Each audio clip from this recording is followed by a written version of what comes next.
Hello friends, Aparna study point पर आपका स्वागत है। आज हम जो चैप्टर पढ़ेंगे वो है 7th क्लास का chapter number 1।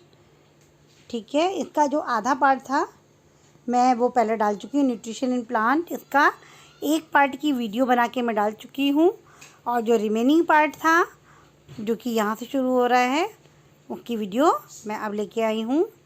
Other modes of nutrition in plant 1.3। ठीक है, पेज नंबर 4 है, other mode of nutrition in plant. ठीक है, उसका जो लिंक है वो मैं डिस्क्रिप्शन में दे दूँगी, आप वहाँ से जाके चेक कर सकते हैं। Other mode of nutrition in plant यानी कि प्लांट्स में न्यूट्रिशन के और कौन कौन से मोड्स हो सकते हैं। There are some plant which do not have chlorophyll. कुछ प्लांट तो ऐसे होते हैं जिनमें क्लोरोफिल होता ही नहीं है। अब आप सोच रहे होंगे क्लोरोफिल नहीं होता तो फिर खाना कैसे बनाते हैं, है ना, सोच रहे होंगे ना। They can not synthesise food, वो फूड बना ही नहीं सकते हैं। How do they survive and form, where do they drive nutrition, वो कैसे सर्वाइव करते हैं, कैसे न्यूट्रिशन लेते हैं। Like human and animal such plant depend on the food produced by other plant, और वो भी अपने फूड के लिए दूसरे प्लांट पर डिपेंड होते हैं। कैसे? जैसे कि ह्यूमन होते हैं और एनिमल होते हैं। जैसे हम लोग एनिमल सब लोग डिपेंड होते हैं ना प्लांट के ऊपर फूड के लिए, वैसे ही कुछ प्लांट भी ऐसे होते हैं जो अपने फूड के लिए दूसरे प्लांट पर डिपेंड रहते हैं। They use the heterotrophic mode of nutrition, वो हेट्रोट्रॉपिक मोड ऑफ न्यूट्रिशन को यूज करते हैं, यानी कि उनका मोड ऑफ न्यूट्रिशन होता है हेट्रोट्रॉपिक, यानी दूसरों से खाना लेना। अब ये देखिए, लुक एट फिगर नंबर 1.5। तो 1.5 फिगर में देखिए क्या कह रहे हैं। देखिए कस्कुटा अमरबेल ऑन होस्ट प्लांट। ये देखिए आपको दिख रहा होगा, तो जो अमरबेल है यानी कस्कुटा है वो देखिए दूसरे प्लांट पर से अपना न्यूट्रिशन ले रही है।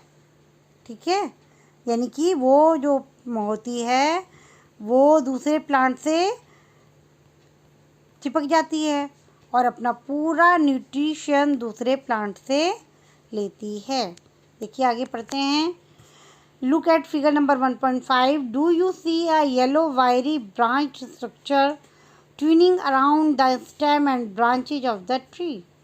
क्या आपने देखा है एक येलो वायरी ब्रांच स्ट्रक्चर है, पीले रंग का स्ट्रक्चर है जो स्टेम से और ब्रांच से लिपटा हुआ है।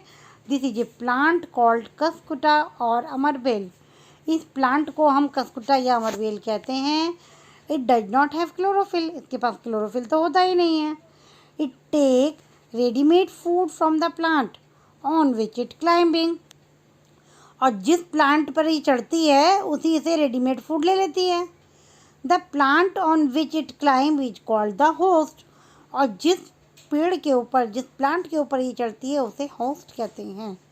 Since it deprives the host of valuable nutrients, इसका मतलब क्या हुआ कि ये अपने पूरे न्यूट्रिएंट्स के लिए किसी अपने होस्ट के ऊपर डिपेंडेंट रहती है। होस्ट तो आप जानते ही होंगे, गेस्ट और होस्ट, वही वाला है ये। आगे पढ़ते हैं। Cuscuta is called the parasite. देखिए ये देखिए ना कस्कुटा, ये येलो कलर की जो आपको दिखाई दे रही है वो कस्कुटा है यानी अमरबेल। ठीक है, इसे हम पैरासाइट कहते हैं। ठीक है, पैरासाइट मतलब जो दूसरों के ऊपर डिपेंड होते हैं, दूसरों से अपना फूड लेते हैं। Are we the other animal also a kind of parasites, क्या दूसरे एनिमल भी इस तरीके के पैरासाइट्स हैं। You should think about it and discuss with your teacher, आप सोचिए और अपने टीचर्स के साथ डिस्कस करिए। ठीक है, Paheli want to know whether mosquito, bed bugs, lice and leeches that suck our blood are also parasites. अब आप भी सोचिए कि पहली जानना चाहती है कि जो मॉस्किटो होते हैं, बेड बग्स होते हैं, लाइस होते हैं, लीच होते हैं, क्या वो भी हमारा ब्लड जो शक करते हैं तो क्या वो भी पैरासाइट्स होते हैं। हैव यू एवर सीन और heard of plant that can eat animal, क्या आप सोच सकते हैं कुछ प्लांट ऐसे भी होते हैं जो एनिमल्स को खाते हैं? हो गए ना सरप्राइज? बिल्कुल, कुछ प्लांट ऐसे होते हैं जो एनिमल को खाते हैं।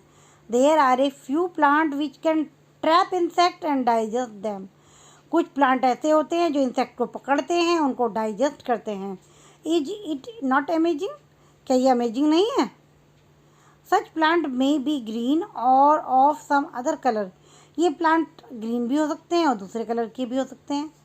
देखिए 1.6 में देखिए आपको पिक्चर दिख रही है ना, देखिए ये है पिचर प्लांट, ठीक है, ये देखिए ये पिचर प्लांट है। द पिचर लाइक और jug like structure is modified part of the leaf. ये देखिए इसमें जग जैसा स्ट्रक्चर बना हुआ है ना एक। जब कोई प्लांट जो कब कोई इंसेक्ट उसके ऊपर आता है तो ये क्या करता है, उसका अंदर अपने ऊपर अंदर खींच लेता है और उसके बाद उसका ढक्कन बंद हो जाता है और वो उस इंसेक्ट को पूरी तरह डाइजेस्ट कर देता है, ठीक है। इसी तरीके से जैसे पिचर प्लांट है वैसे ही वीनस फ्लाई ट्रैप भी एक होता है, वो भी एक पैरासाइट्स एंड प्लांट होता है, ठीक है। चलिए, the apex of the leaf form a leaf lid. और जो लीफ का एपेक्स होता है वो एक लिड बनाता है। देखिए ये लिड दिख रहा है ना आपको, ये लिड बनाता है। Which can open and close the mouth of the pitcher. और जो पिचर के माउथ को बंद कर सकता है, खोल सकता है। Inside the pitcher there are hair where are directed downwards. और इसमें कुछ बाल हैं जो नीचे की तरफ हैं। When an insect land in the pitcher the lid close and the trapped insect get entangled into the hairs. और जैसे ही कोई इंसेक्ट उसके ऊपर बैठता है तो क्या होता है, पिचर का लिड हो जाता है बंद। और जब लिड बंद हो जाता है तो क्या होता होगा इंसेक्ट का, उसे अंदर खींच लिया जाता है। The lid close and the insect is trapped. Lid close होता है, इंसेक्ट को ट्रैप कर लिया जाता है। The insect is digestive by the digestive juice secreted in the pitcher and its nutrients are absorbed. जो इंसेक्ट होता है वो डाइजेस्ट कर लिया जाता है डाइजेस्टिव जूस के द्वारा जो पिचर से निकलते हैं और उसके न्यूट्रिएंट्स एब्जॉर्ब कर लिए जाते हैं। Such insect eating plants are called insectivorous plant. ऐसे इंसेक्ट खाने वाले प्लांट्स को इंसेक्टिवोरस प्लांट कहते हैं। It is possible that such plant do not get all the required nutrients from the soil in which they grow. क्या ये possible है कि ये जो प्लांट होते हैं उनको रिक्वायर्ड न्यूट्रिएंट्स नहीं मिलता है सॉइल से जहाँ पर कि ये ग्रो होते हैं? बूझो इज कन्फ्यूज, बूझो बहुत कन्फ्यूज है। If the pitcher plant is green and carry out photosynthesis then why does it feed on insect. Boojho सोचता है, बूझो बहुत कन्फ्यूज है, आप भी तो कन्फ्यूज होंगे। ग्रीन कलर का प्लांट है, क्यों इंसेक्ट खाता है जब फोटोसिंथेसिस कर सकता है ना? आपके दिमाग में भी ये क्वेश्चन आ रहा होगा। चलिए तो आगे बता देते हैं कि इसका ग्रीन कलर तो होता है लेकिन ये फोटोसिंथेसिस करने के कैपेबल नहीं होता है। सेप्रोट्रॉप्स क्या होते हैं? You might have seen packets of mushroom sold in the vegetable market. Saprophytes क्या होते हैं? आपने देखा होगा कि वेजिटेबल मार्केट में मशरूम बिकते हुए देखे होंगे। आपने भी देखे होंगे ना मशरूम? मुझे कमेंट करके ज़रूर बताना कि क्या आपने मशरूम देखे हैं, खाए हैं, कैसे लगते हैं। You may have also seen fluffy umbrella like patches growing in moist soil और on rotting wood during the rainy season. आपने देखा होगा कभी कभी अम्ब्रेला की तरह से पैचेज जो हैं कहीं कहीं पे मॉइस्ट सॉइल पे लगे हुए देखते हैं। या एक मिनट,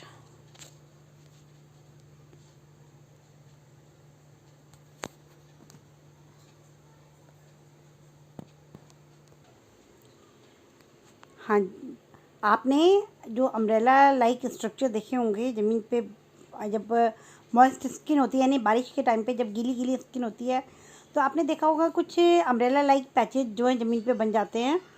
और कई बार तो जो वुड होता है रेनी सीजन में उस पर भी कुछ मतलब कुछ अजीब सा एक स्ट्रक्चर आप देखते हैं ठीक है। रोटिंग वुड देखते हैं जो कि मतलब हल्का हल्का सा, जिसे कहते हैं कि छोटा छोटा सा कुछ लग गया है, यानी कि स्पॉइल होते हुए देखते हैं। Let us find out what type of nutrient they need to survive and from where they get them. वो किस तरीके का न्यूट्रिशन का टाइप है और वो कहाँ से लेते हैं। चलिए, ये देखिए पैकेट ऑफ मशरूम का फोटो दिया हुआ है 1.7 में। Boojho want to know how these organism acquire nutrients. Boojho जानना चाहता है कि इन ऑर्गेनिज्म को न्यूट्रिएंट्स कहाँ से मिलते होंगे। They do not have mouth like animal do. उनके पास तो मुंह भी नहीं होता जैसा कि एनिमल के पास होता है मशरूम का mouth. They are not like green plant as they lack chlorophyll and can not make food by photosynthesis.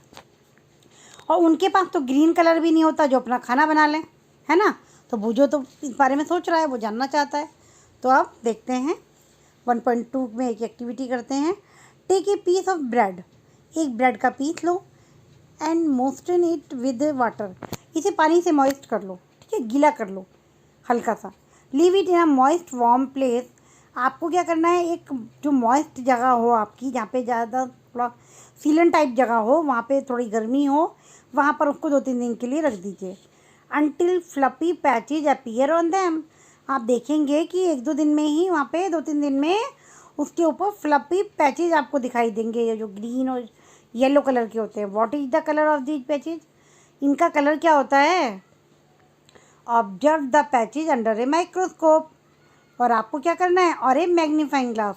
आपको मैग्नीफाइंग ग्लास या माइक्रोस्कोप से उसे देखना है। Write down your observation in the notebook. और आपको उस ऑब्जर्वेशन को अपनी नोटबुक में लिखना है। तो आपको ये एक्सपेरिमेंट करना होगा घर पे। एक ब्रेड लेनी होगी, उसको थोड़ा गीला करना होगा और उसको एक वार्म मॉइस्ट प्लेस पे रखना होगा 2-3 दिन के बाद, 2-3 दिन के लिए। और उसके बाद अपना ऑब्जर्वेशन मेरे साथ शेयर करना होगा, ठीक है ना। करेंगे ना शेयर। तो कमेंट बॉक्स में लिख के बताइए कि आपने ये ऑब्जर्वेशन किया और आपने क्या ऑब्जर्व किया। Okay. You will see cotton like thread spared on the piece of bread. जब आप देखेंगे तो आप देखेंगे कि कॉटन लाइक जो थ्रेड होते हैं वो स्प्रेड हो जाते हैं पूरी ब्रेड के पीस के ऊपर। ये देखिए 1.8 फिगर में देखिए, fungi growing on bread. Fungi किस तरीके से ब्रेड के ऊपर ग्रो कर रही है। These organism are called fungi. इन्हें फंगी कहते हैं। They have a different mode of nutrition. इनका मोड ऑफ न्यूट्रिशन डिफरेंट होता है। जैसे हमने पढ़ा था autotropic mode of nutrition, heterotropic mode of nutrition. उसके बाद हमने लिखा था इंसेक्टिवोरस मोड ऑफ न्यूट्रिशन। इसके बाद एक और मोड ऑफ न्यूट्रिशन है जो इस तरह की फंगी करती हैं। They absorb the nutrient from the bread. उन्होंने ब्रेड से न्यूट्रिएंट्स लिए। This mode of nutrition in which organism take in nutrient from dead and decaying matter is called saprotrophic nutrition. और इस तरीके का न्यूट्रिशन जिसमें ऑर्गेनिज्म जो है ना वो डेड और डिकेइंग मैटर से, यानी कि जो गली सड़ी चीज़ें हैं जो डेड हो गई हैं उनसे अपना खाना लेते हैं, उसे हम कहते हैं saprotropic nutrition. Such organism with saprotropic mode of nutrition are called saprotrophs. और वो जो ऑर्गेनिजम्स इस तरीके से खाना लेते हैं उसे कहते हैं saprotrophs. Fungi also grow on pickles, leather, clothes and other articles that are left in hot and humid weather for long time. Fungi किसके ऊपर ग्रो होती है। पिकल मतलब जो अपने घर में देखा होगा, अचार काफ़ी समय से रखा होता है तो उसके ऊपर फंगी लग जाती है। लेदर के जो शूज वगैरह होते हैं कुछ दिन बाद देखते हो ना ग्रीन वाइट से हो जाते हैं अगर बहुत दिन बाद उनको देखो तो। क्लोथ है, आर्टिकल्स है जो हॉट और ह्यूमिड, यहाँ पे कि नमी भी हो और गर्म एटमॉस्फेयर भी हो, वहाँ पे रखे हों तो उसमें फंगी लग जाती है। During the rainy season they spoil many things. और रेनी सीजन में तो ये बहुत चीज़ों को ख़राब कर देते हैं। Ask your parents about the menace of fungi in your house. किस तरीके से आप फंगी को देखते हैं। आप आस्क योर पेरेंट्स, अपने पेरेंट्स से पूछिए वो किस तरीके से फंगी को कंट्रोल करते हैं अपने घर में, किस तरह देखते हैं। The fungal spores are generally present in the air. जो फंगल स्पोर्स हैं वो एयर में प्रेजेंट होते हैं। When they land on wet and warm thing they germinate and grow. जब उनको नमी मिलती है यानी कि मॉइस्चर मिलता है और वार्म मिलता है तो वो जर्मिनेट करते हैं। अब ये भी जान लेते हैं कि यहाँ बूझो पहली क्या जानना चाहती है। Paheli is keen to know whether her beautiful shoes which she wore on a special occasion were spoiled by fungi during the rainy season. Paheli जानना चाहती है कि उसके बड़े सुंदर से शूज जो हैं उसने संभाल के रखे हैं पार्टी में जाने के लिए, क्या रेनी सीजन में वो भी फंगी ख़राब कर देगी। She want to know how fungi appear suddenly during the rainy season. और वो ये भी जानना चाहती है कि रेनी सीजन में अचानक से फंगी कहाँ से आ जाती है। तो चलिए अब बूझो क्या जानना चाहते हैं ये भी पढ़ लेते हैं। Boojho say one his grandfather told him that his wheat field were spoiled by a fungus. Boojho बताता है कि एक बार उसके दादाजी ने बताया था उसे कि उनके वीट मतलब गेहूं के फील्ड फंगस ने स्पॉइल कर दिए। He want to know if fungi cause disease also. वो जानना चाहता है क्या फंगी डिजीज भी फैलाती हैं। Paheli told him that many fungi like yeast and mushroom are useful but some fungi cause disease in plant animal including human. Paheli बताती है कि कुछ ही तो फंगी बड़ी इंपॉर्टेंट होती हैं, जैसे कि यीस्ट और मशरूम। आप लोगों ने ब्रेड खाते हो ना, ब्रेड है, घर में कर्ड बनती है, वो सभी तो इसी से बनते हैं, बैक्टीरिया से बनते हैं, है ना। और यीस्ट तो ज़रूरी होता है ब्रेड को बनाने के लिए, ब्रेड तो बिना यीस्ट के बनेगी नहीं। और काफ़ी जो आप खाते हैं, ये ब्रेड खाते हैं या बन खाते हैं, ये सब तो यीस्ट से बनता है ना। कुछ लेकिन उसके अलावा कुछ फंगी ऐसी भी होती हैं जो डिजीज फैलाती हैं, प्लांट्स में भी फैलाती हैं और एनिमल में भी फैलाती हैं। Some fungi are also use as medicine. और कुछ फंगी तो इतनी इंपॉर्टेंट होती है कि वो मेडिसिन बनाने में भी काम आती है। चलिए आगे करते हैं। वेट एंड वार्म थिंग ये तो मैंने बता ही दिया था। Now can you figure out how we can protect our things from getting spoiled. आप बताइए, आप बता सकते हैं किस तरीके से आप अपनी इंपॉर्टेंट चीज़ों को ख़राब होने से बचा सकते हैं। Some organism live together and share both shelter and nutrient. कुछ ऑर्गेनिज्म तो ऐसे होते हैं जो एक दूसरे के साथ में रहते हैं और दोनों एक दूसरे को फ़ायदा पहुंचाते हैं शेल्टर और न्यूट्रिएंट से। कैसे? This relationship is called symbiosis. इस रिलेशनशिप को हम कहते हैं सिम्बायोसिस। फॉर एग्जाम्पल देखिए, certain fungi live inside the root of plant. कुछ फंगी तो प्लांट की रूट में रहती हैं। The plant provide nutrient to the fungus. और प्लांट जो है फंगी को क्या प्रोवाइड करता है? न्यूट्रिएंट्स। और इन return the fungus provide water and certain nutrients. और उसके बदले में फंगस जो है वाटर और कुछ न्यूट्रिएंट्स प्लांट को पहुंचाती है। तो हो गया ना सिम्बायोसिस, यानी कि एक दूसरे को फ़ायदा। इन ऑर्गेनिज्म कॉल्ड लाइकेंस या लिचेंस a chlorophyll containing partner which is an alga and a fungus live together।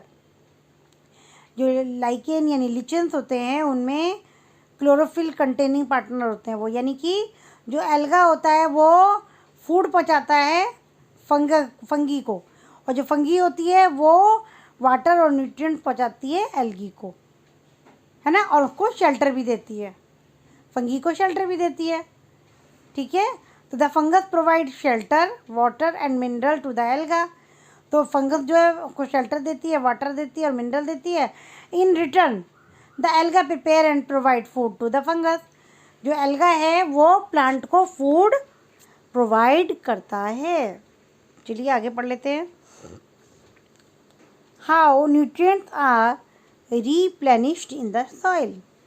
Nutrients जो हैं वो रीप्लेनिश्ड कहाँ से होते हैं? सॉइल में।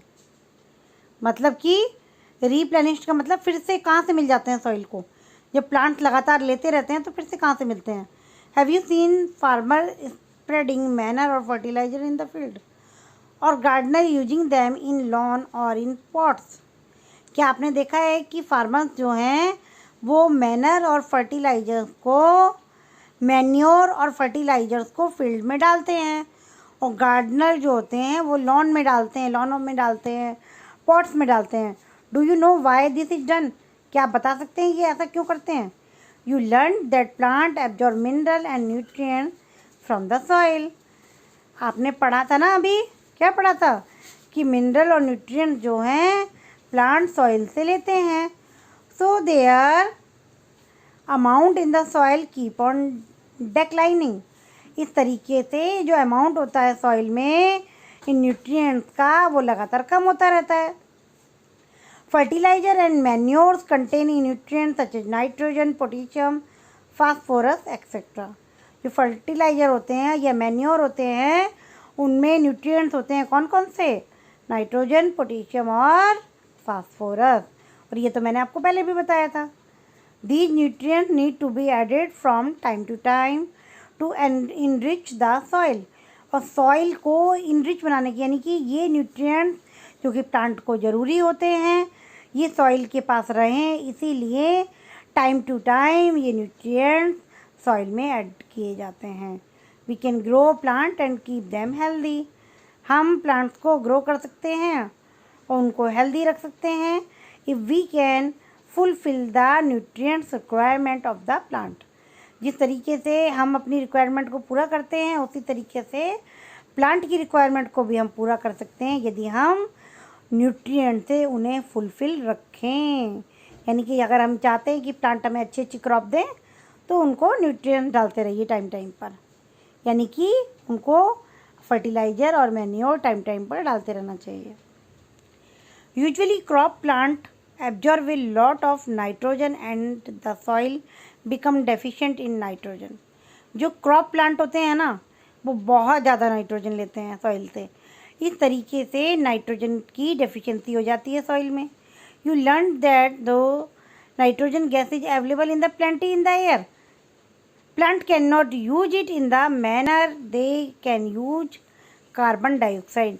लेकिन क्या बताएं, प्लांट जो हैं नाइट्रोजन को ले ही नहीं सकते, जबकि नाइट्रोजन 78% नाइट्रोजन हमारे एटमॉस्फेयर में गैसियस फॉर्म में प्रेजेंट है, लेकिन हमारे प्लांट उनको डायरेक्ट ले नहीं सकते। मैंने आपको बताया था ना कि प्लांट की रूट में कुछ बैक्टीरिया होते हैं जो नाइट्रोजन को वैल्यूएबल नाइट्रोजन में चेंज कर देते हैं, ठीक है, और उसे प्लांट लेते हैं। कार्बन डाइऑक्साइड की तरह प्लांट डायरेक्ट नाइट्रोजन नहीं ले सकते। They need nitrogen in the soluble form, उन्हें नाइट्रोजन चाहिए सॉल्युबल फॉर्म में, ठीक है। The bacterium called rhizobium can take atmospheric nitrogen and convert it into a usable form. जो बैक्टीरिया होता है ना जिसे कहते हैं हम राइजोबियम, वो प्लांट की रूट में पाया जाता है ना। तो वो क्या करता है, वो नाइट्रोजन जो होती है ना गैसियस नाइट्रोजन, उसको सॉल्युबल फॉर्म में या यूजेबल फॉर्म में कन्वर्ट कर देता है। But rhizobium can not make its own food, लेकिन राइजोबियम अपना खाना नहीं बना सकता।